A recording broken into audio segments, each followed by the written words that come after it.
Roy Runner and Yusuf Theater. Welcome to this press conference. Do you share my view that this was a surprising result tonight, Coach? To be honest with you, I don't share your view. I mean, we saw what they did to Congo. They were playing really well. This is a very, very good Cameroon team.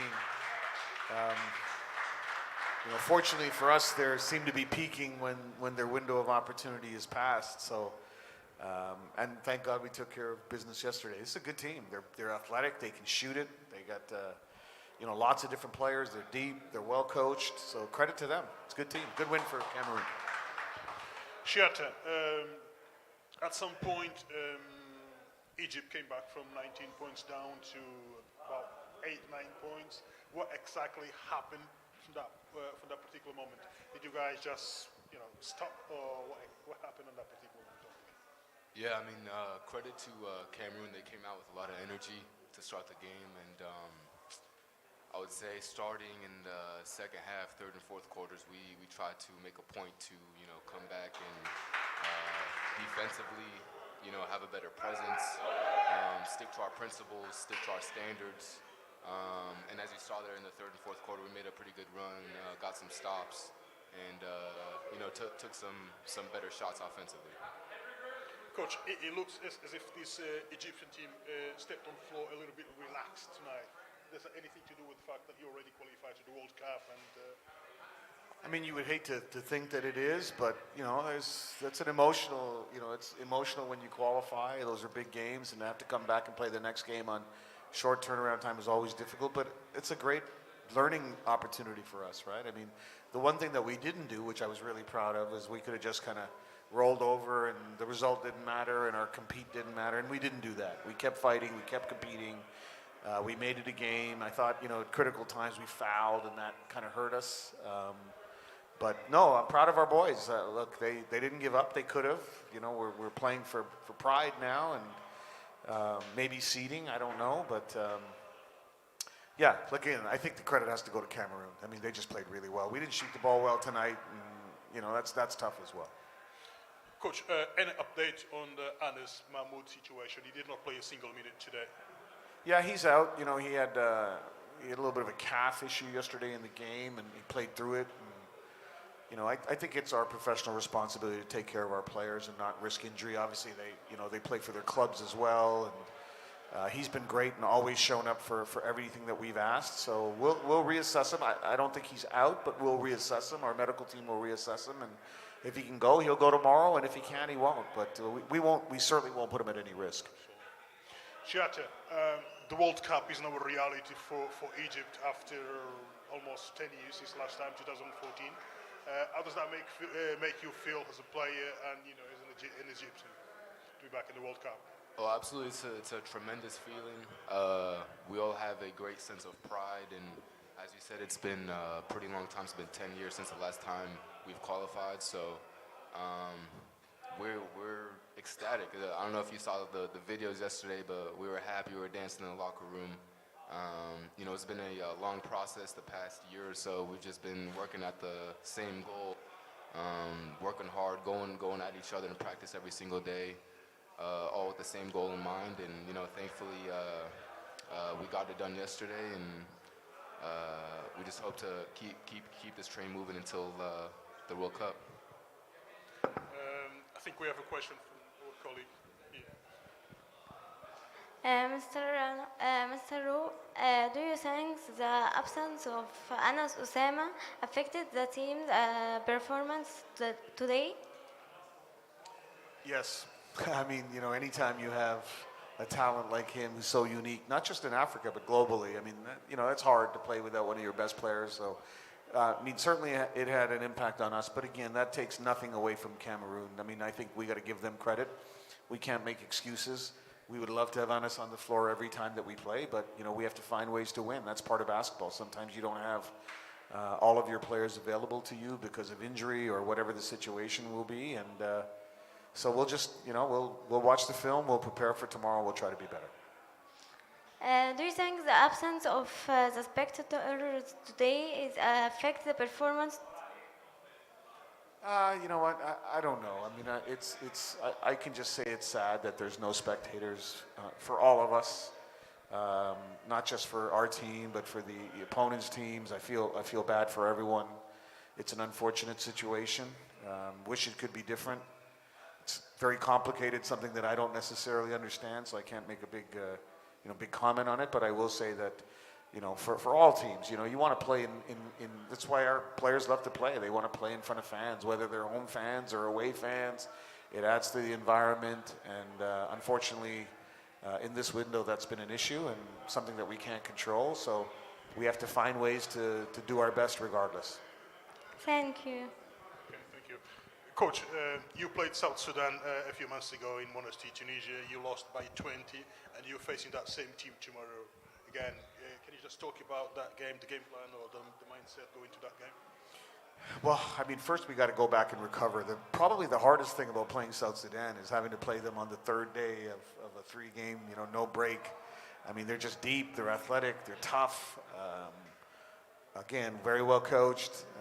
They're a formidable opponent. Now, I thought for us in Tunisia, we were tentative to start, and they jumped on us early, and then we fought back, but we just weren't able to close the gap. We'll have to be better from the start tomorrow.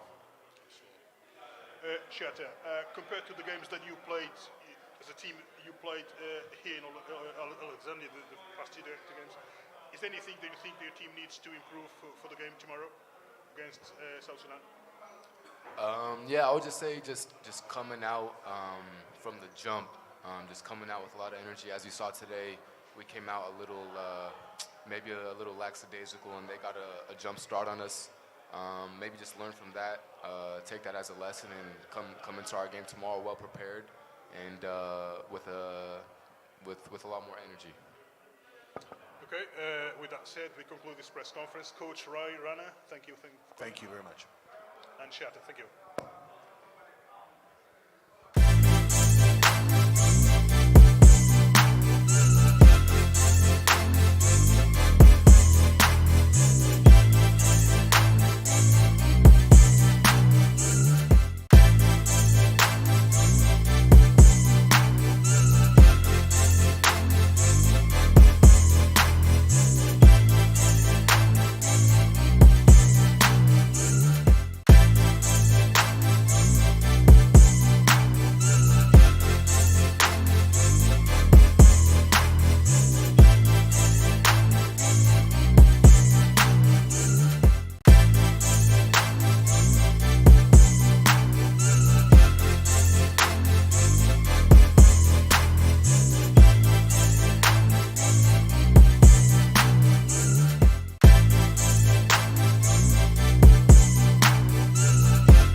Right, okay.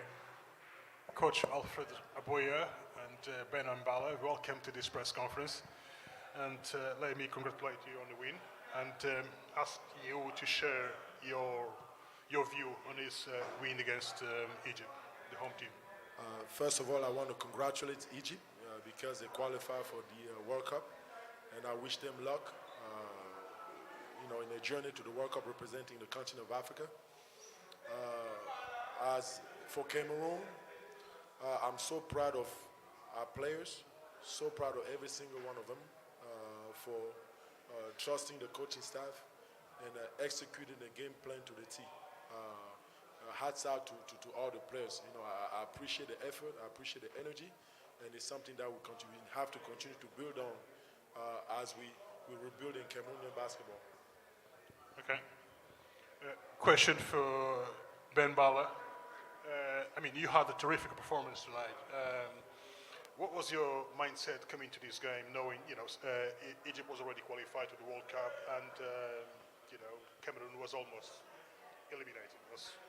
Well, first of all, as a basketball player, when you walk into a game, you don't walk in there to lose a game. The first goal is to win it, and second, despite the fact that Egypt is already qualified, we just wanted to make a statement to let them know, okay, we might not make it, but we're still a good team. There's still a lot to work on, but we can still win games, and the next time we're coming back is going to be a different story, and we're going to put the work in to make it happen for us as well. So, especially for yesterday's game, it was not one of my best games. I was in foul trouble, so I had to bounce back and have a better game.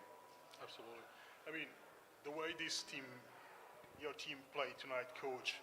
I mean, can you talk about the progress of the things that happened in Monastir your last time as a coach up until now? I mean, what was the process been like? Because it looks as if the team has progressed. Yeah, I know. I am as impressed as you are. I'm impressed because not only the players that we have are talented, but they extremely smart. Extremely smart.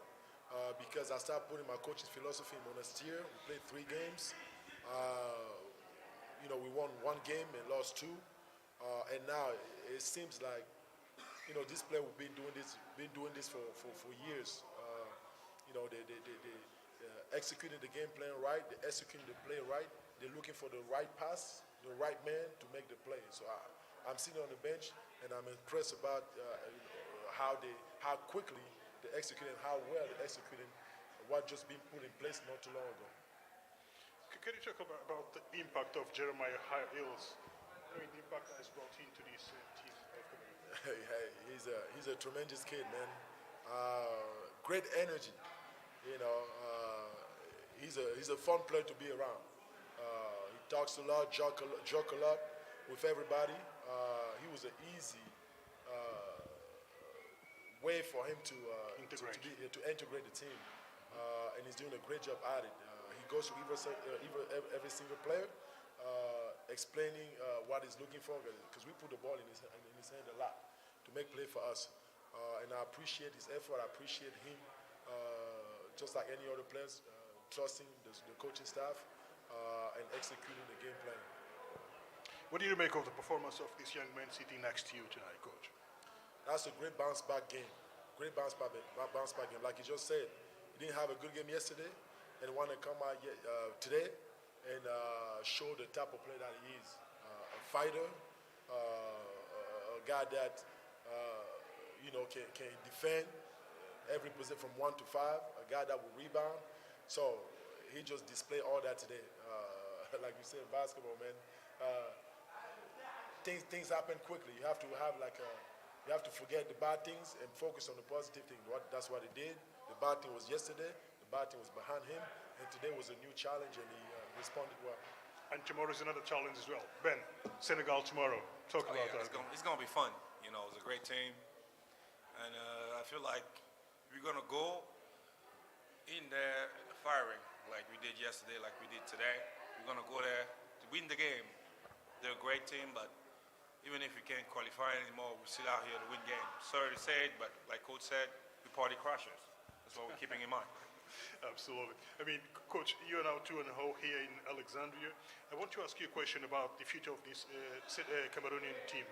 There is still the FIBA African tournament, which is a competition for local players. Are you going to be involved? What's the plan? What's the strategy for Cameroon in build-out to that competition next month, supposedly in Yaoundé? Yes, I'm involved. I'm working with the federation on that, and things are progressing quite nicely, and I'm very much looking forward to that. I think having the Afro basketball every 4 years, it's very long, and having this competition to help the local players, to help developing basketball in the continent is a good thing, and we're trying to win it. Like, we're competitors, and all we want to do is be in a competition and trying to win that competition. So, and we'll just do that. Okay, with that said, unless there's anything else you want to add, Coach and Ben? Unless you have anything else to say, we'll conclude this press conference. You good? Okay. Congratulations again, and hope to see you tomorrow. Thank you. Thank you, sir. Cheers.